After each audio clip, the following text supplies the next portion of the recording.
Today's video is about the generator engine turbocharger, turbine side casing, exhaust gas leak, and carried out welding repair works.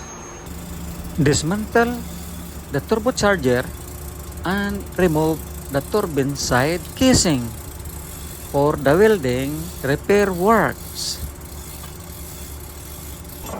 Remove the nozzle ring.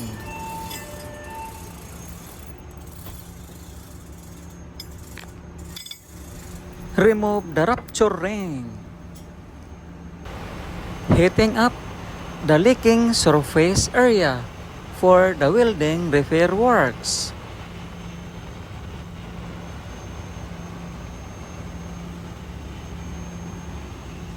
The welding repair works is now begin.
And the welding repair works of the generator engine, turbocharger, turbine side casing is now complete.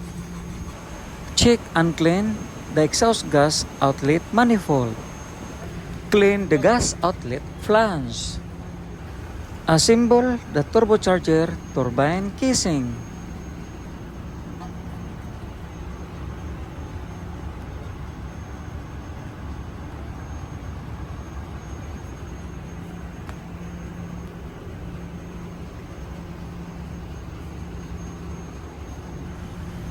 Mount the securing strap and tighten properly.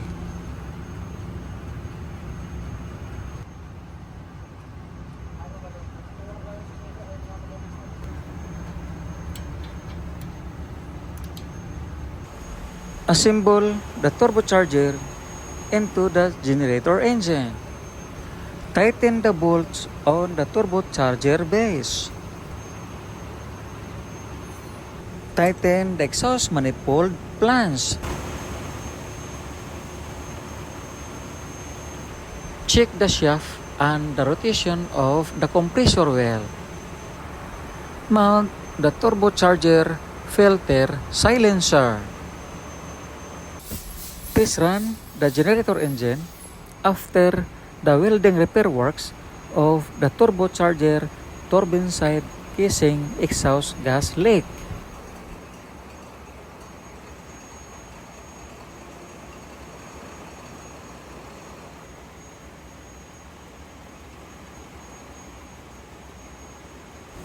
Check for any leakage of the exhaust gas on the turbine side casing. And confirm that no more leak on the turbine side casing after the welding repair works. And that's all for today's video guys. Thank you very much for watching.